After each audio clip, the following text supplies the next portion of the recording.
This video has been sponsored by NVIDIA Studio and PC Specialist. Link in the description. Everything you want as a creator comes from making the best videos possible. And thumbnails. And thumbnails. And thumbnails.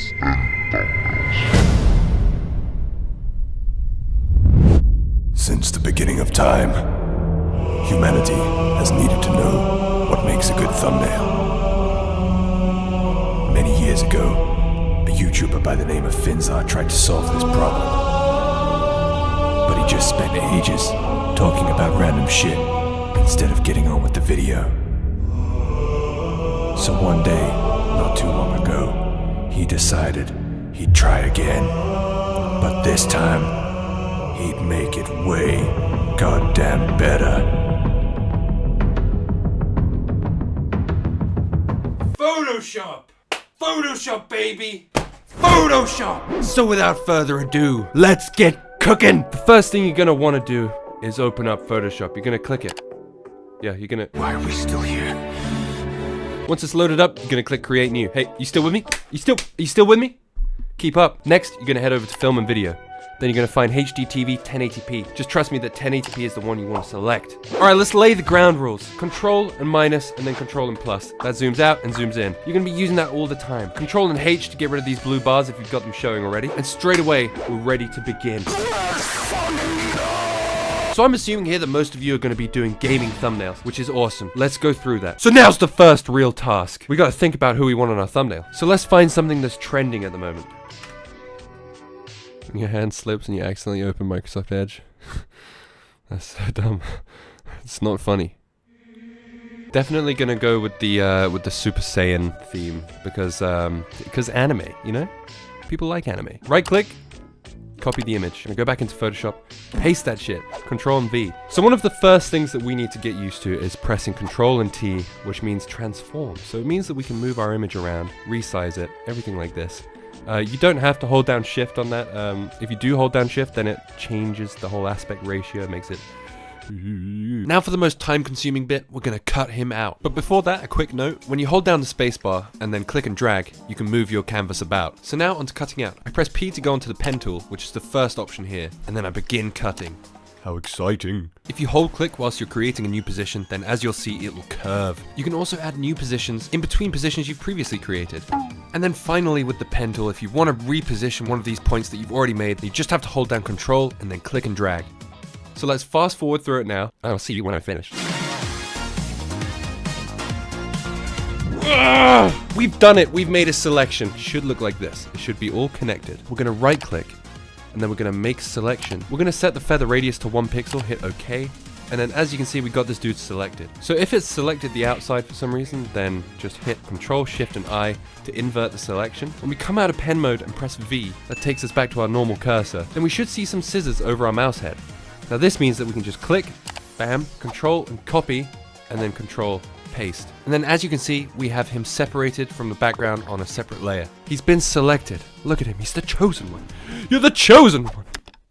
Alright, what's up neighborinos? It's Editing Finn here. I've just been editing this video. So basically what I did here is that I made a background which I ended up not using at all. So I kind of find it pointless to just put this in the video. And it's also really boring. So I'm going to cut this bit out. We're going to pretend it didn't happen. Me and you, we're not going to talk about this. Just trust me, I know what I'm doing. It's me, baby! Salesman Finn! No! Yeah! Stop! Stop! Salesman Finn! Listen, what? Listen. I'll let you do your sale, okay? I'll let you do your sale, that's fine. What do you mean? You can do it. You're just gonna let me do my sale, just like Just that?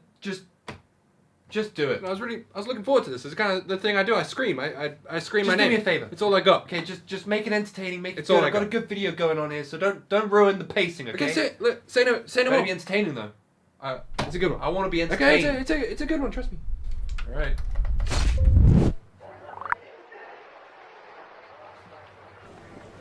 Oh, ladies and fins, what a surprise. I'm just waiting in line for my NVIDIA graphics card. That's right, they're selling out pretty fast. If you don't know what NVIDIA is, then I don't know who you are. What, you've been living under rocks or something? Come on, listen to me. Listen, hey. I got a sale for you. Do not be like this idiot here. This guy's got client work, and he's going through it frame by frame, trying to find out where the cuts are in the footage so that he can better edit it. But what he doesn't realize is that his NVIDIA Studio system has a GPU accelerated feature which automatically generates these cuts for him. And might I add, perfectly. This is just one of the many improvements that you can get whilst having an NVIDIA Studio certified system. I mean, the list is endless. There's so many things to say. So do me a favor, ladies and fins. Instead of queuing up waiting to get your graphics card from a local shop, would you head on over to PC Specialist website and go and select an NVIDIA Studio certified system from there directly. They do all of the PC building for you. It's built by experts and professionals who do this every day for a living. Not to mention the warranties and support you get from PC Specialists themselves. It's a no-brainer. So go down there to the link in the description and build yourself a PC. Let me know if you get anything, because I'm Salesman Finn and I love this shit. NVIDIA system, take me away.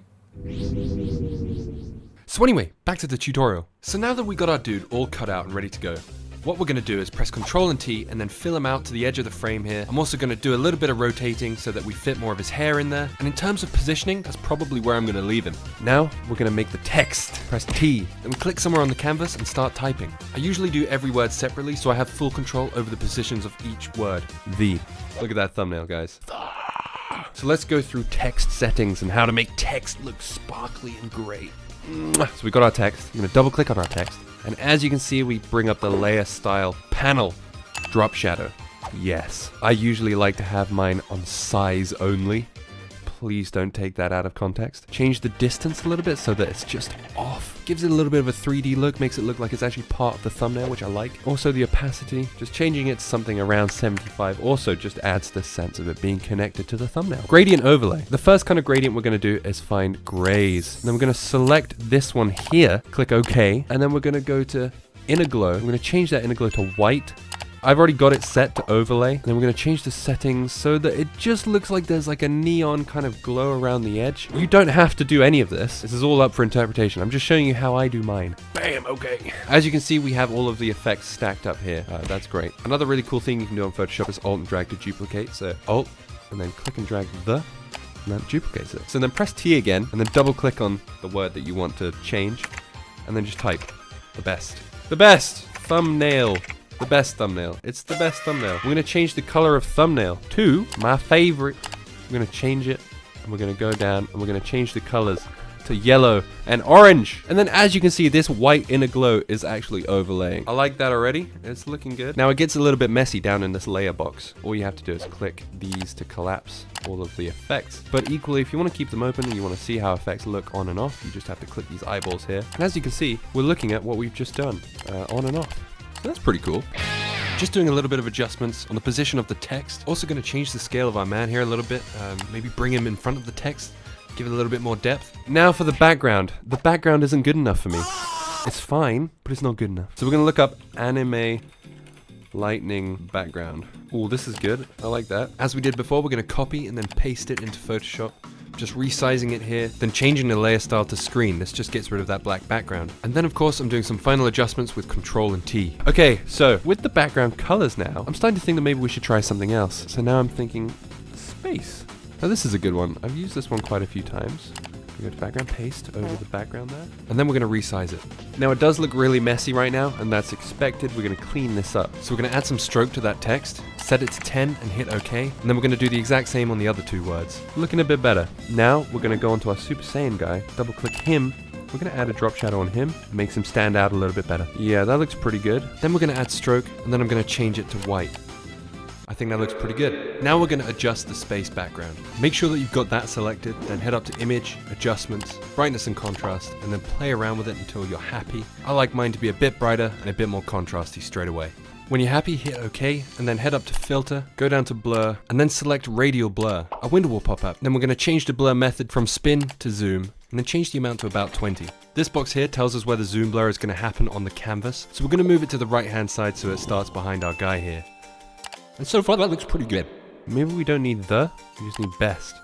And then expand that. Best thumbnail. Already prefer that. That looks way better. And now that the text is bigger on best, I'm going to change the inner glow so it looks better. Now the final finishing touch. The Photoshop logo. PNG. Bam, look, there it is. Straight away. Copy. Paste. Whoa, it's big. Control T and then size that down. That's fine. Because it's a PNG, it's going to have a black background, but we can get rid of that really easily just by selecting W, go to the magic wand tool, click, delete, bam. And then as you can see, we've just got this leftover selection here. All we have to do is press Ctrl and D to deselect. We can now press V and move around our Photoshop icon freely. I'm pressing Ctrl and T here to transform because we've got this perfect space right below thumbnail where we can put our Photoshop icon. I'm gonna head over to the layer, double click, and then put on a drop shadow and set that to white. Now the white looks pretty good because it goes with the lightning in the background. Stroke, yes. I'm also gonna add some inner glow. I'm gonna keep it on overlay and change the settings to about this. Also going to head to image and change the brightness and contrast settings just to make it pop a little bit more. Oh my god. So sorry. Excuse me. Now these are some pretty important tools we're going into. We've got the sponge tool over here on the left. This is just going to up the saturation where you make the brush strokes. Then we've also got the dodge tool, which is going to lighten the areas that we put the brush strokes. I'm just going to brush it across the center here because I want it to look like the lightning is almost going through the Photoshop icon. It's subtle, but I think it's going to look pretty good. One thing that's bothering me is this guy is looking awful bright. So I'm going into image, and then I'm going to color balance, and then I'm changing it so it's just got a bit more of a bluish and purplish hue. This just makes him look like he's naturally part of the scene more. Yeah, I'd say that's looking pretty freaking sweet. You know what I'm saying? So when you're coming to the final stages of making your thumbnail, you're going to want to zoom out, right, all the way out, all the way, all the way. And then you're going to want to see how it looks from there, because phone screens, believe it or not, are pretty small. And when there's a thumbnail on a phone screen, it's literally like that big. So